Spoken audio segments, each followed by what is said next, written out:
ছিল, তাই গাড়ি এই আম গাছটা ঠিক আছে। এই আমরা নামাজ পড়ে দেখেন এখানে বাচ্চাগুলো অনেক পছন্দ করে কাটে দেওয়ার পর দুই। আসসালামু আলাইকুম বন্ধুরা, আপনাদের মাঝে চলে এলাম নতুন আরেকটি ভিডিও নিয়ে। আজকে সারাদিন কি করতেছি চলুন আপনাদেরকে ঘুরে দেখাই। একটি শর্ট ভিডিও, আপনারা সবাই পুরো ভিডিওটি দেখবেন। অবশ্যই চ্যানেলটি সাবস্ক্রাইব করে দেবেন এবং লাইক কমেন্ট করবেন আর জানাবেন আপনাদের অনুভূতিগুলো। আর আমিও শেয়ার করব আমার অনুভূতিগুলো, আমার গ্রামের বাসায় আমি কি করলাম সারাদিন। যদি অনেক কিছু করছি, অনেক কিছু হয়তো ওভাবে ক্যামেরা বন্দি করা যায় না, তবে আমি চেষ্টা করব সব কিছু দেখানোর জন্য। চলুন ঘুরে দেখা যাক। ঘুম থেকে উঠে আমার ছোট ভাই গাড়িটা ধুচ্ছে, কেননা গাড়িতে অনেক ময়লা জমছিল, তাই এই গাড়িটা ধুয়ে নিচ্ছে সকাল সকাল। আর এইখানে এই আম গাছে কত বড় আম ধরছে, এটা অনেক বড়, এটা ঢেকে রাখছিল আম্মা পলি দিয়ে। ডালিম গাছে আমাদের কত সুন্দর ডালিম ধরছে, মাশাআল্লাহ, দেখেন অনেক সুন্দর হয়েছে। আর এগুলা ঢেকে না রাখলে এগুলাতে হচ্ছে যে পোকা হয়ে যায়। একটা ডালিম পারলাম, খেয়ে দেখবো কিরকম মজা। এই যে এটা পচে গেছে, পোকা হয়ে গেছে, এভাবে করে সবগুলো নষ্ট হয়ে যায়, তাই পলি দিয়ে ঢেকে রাখছি। এটা ঠিক আছে, এইটা দেখেন এটা নষ্ট হচ্ছিল প্রায়, তো আমি একটু ফাটাই দেখি কি রকম এটা খেতে মজা হয়। এই যে দেখেন এটা পাকছে, এটা যদি পুরোপুরি পাকে নাই তারপর অনেক মিষ্টি ছিল। আর এখানে দেখেন আমার গোলাপ গাছে দেখেন কতগুলো ফুল আসছে, মাশাআল্লাহ। এই গাছে প্রায় 200 থেকে 300-র মতো গোলাপ ফুল থাকে সব সময়। পাশে আরেকটি ছোট গোলাপ গাছ আছে, এখানেও গোলাপ ফুল আসছে অনেকগুলো। এখানে আরো আম আছে, দেখেন এখানে একটা আম আছে, তারপরে হচ্ছে যে এই যে উপরে আরো একটা আম আছে। এই আমগুলো ঢেকে রাখছি সবগুলো যেন নষ্ট না হয়। এখানে আমাদের জাম্বুরা গাছ, এই জাম্বুরা গাছে সারা বছরই জাম্বুরা থাকে, মাশাআল্লাহ অনেকগুলো জাম্বুরা আসছে। এখানে ছোট ছোট বেশ কয়েকটা মুরগির বাচ্চা আছে, এগুলো আব্বা নিয়ে আসছে। এইখানে হচ্ছে লাভবার্ড, দুইটা লাভবার্ড আছে, যদি এখানে ঠিক মতো বোঝা যাচ্ছে না। এরপর পরে চলে আসছি আমরা নামাজ পড়তে চলে আসছি আমাদের যে ঈদগাহ আছে গ্রামের, এই গ্রামের ঈদগাহে চলে আসছি। এখানে সবাই আসছে আমাদের গ্রামের, এবং অনেক আনন্দমুখরভাবে আমরা ঈদের নামাজ সম্পূর্ণ করছি আলহামদুলিল্লাহ।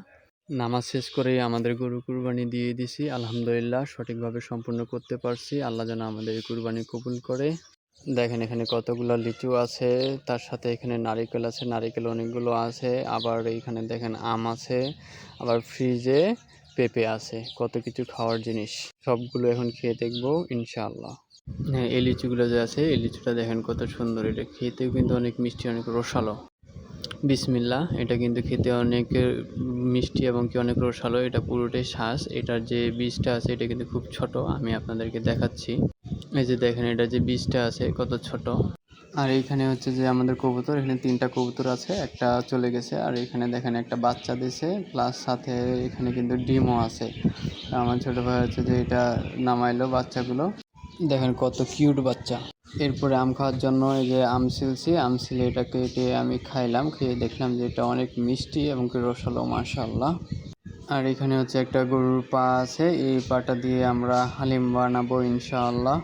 আপনারা কারা গরুর পা খেতে বেশি পছন্দ করেন কমেন্টে জানাবেন।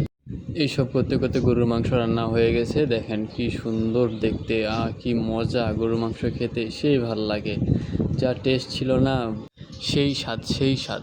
রুটিগুলো দেখেন কত সুন্দর গোল, মাশাআল্লাহ। রুটি এবং কি মাংস খেতে আমি অনেক পছন্দ করি। আপনারা কে কে রুটি মাংস খেতে অনেক পছন্দ করেন আমার মতো, আপনারা অবশ্যই কমেন্ট করে জানাবেন। আর অবশ্যই চ্যানেলটি সাবস্ক্রাইব করে দিন। এই যে দেখেন এই গাছটা আমি এখানে কাটে দিচ্ছিলাম, কাটে দেওয়ার পর দুই দিকে ডাল বের হয়েছে, মাশাআল্লাহ অনেক বড় হয়েছে। এই যে দেখেন এইখানে ড্রাগন গাছ অনেক বড় হয়েছে, মাশাআল্লাহ, কিন্তু এখনো ফুল আসে নাই, ফুল আসবে খুব শীঘ্রই। এই গাছটা এখানে আমি ছিঁড়ে দিয়েছিলাম দুই পাশেই, হচ্ছে ছিঁড়ে দেওয়ার ফলে মোটা হয়েছে, প্লাস হচ্ছে যে গাছে দেখেন অনেকগুলো ফুল আসছে। ওই গাছে মরিচগুলো দেখেন কত সুন্দর, ছোট ছোট মরিচ, অনেক সুন্দর দেখাচ্ছে, প্রচুর মরিচ আসছে, প্রচুর, মাশাআল্লাহ। এখানে দেখেন মাশাআল্লাহ কত সুন্দর একটা পেঁপে ধরছে, আরো অনেকগুলো এখানে পেঁপে আসছে। এরপর নারিকেল খাওয়ার জন্য একটা নারিকেল নিয়ে আসলাম, এই যে ঘাস দিয়ে কাটে এটা দিয়ে কাটার চেষ্টা করলাম কিন্তু পারি নাই, পরবর্তীতে দাও দিয়ে কাটছি। অ্যান্ড হচ্ছে দেখেন কত সুন্দর নারিকেল, মাশাআল্লাহ। আর এই নারিকেলের পানি কিন্তু অনেক মিষ্টি, কেননা হচ্ছে এটা পুরোপুরি নারিকেল হয় নাই, এখানে পানি আছে, পানির সাথে অল্প একটু শাঁসও আছে। হ্যাঁ, এটা ফাটায় দেখতেছি, এই যে দেখেন কত সুন্দর শাঁসটা হয়েছে সাদা, আর মাশাআল্লাহ এটা কিন্তু খেতে অনেক মিষ্টি হবে। এটা তোলার একটু চেষ্টা করলাম এবং দেখেন পুরোটা তুলছি, কি সুন্দর এটা, অ্যান্ড খেতেও কিন্তু অনেক মিষ্টি। এখানে আখ ছিল, আখ খাওয়ার জন্য আখ বাছতেছিলাম যে কোনটা আখ খাবো, পরবর্তীতে একটা আখ আমি বেছে নিই, এটা খাওয়ার জন্য নিই এবং কি খেতে বসলাম। এটা কিন্তু অনেক মিষ্টি ছিল, এটা মিষ্টি হওয়ার কারণ হচ্ছে যে আমরা সরাসরি ক্ষেত থেকে নিয়ে আসছি। এখানে কিছু অ্যালোভেরা গাছ আছে আর সাথে এখানে কুশারের গাছ আছে যেগুলো আখ বলে। আর এইখানে হচ্ছে দেখেন অনেকগুলো সবজি আছে এখানে, আর এখানে ঘাস লাগানো আছে। তার পাশে হচ্ছে এটা আদার গাছ লাগানো আছে। আমাদের কাঁঠাল গাছে অনেকগুলো কাঁঠাল ধরছে মাশাআল্লাহ। তো সবাই ভালো থাকবেন, ভিডিওটা এ পর্যন্তই। আশা করি আপনাদের সবাই ভালো লাগছে। আর অবশ্যই আপনারা সবাই চ্যানেলটি সাবস্ক্রাইব করে দিবেন আর লাইক করতে ভুলবেন না। আর অবশ্যই একটা কমেন্ট করে জানাবেন যে আপনাদের ভিডিওটা কেমন লাগলো। ভালো থাকবেন সবাই। আল্লাহ হাফিজ। আসসালামু আলাইকুম।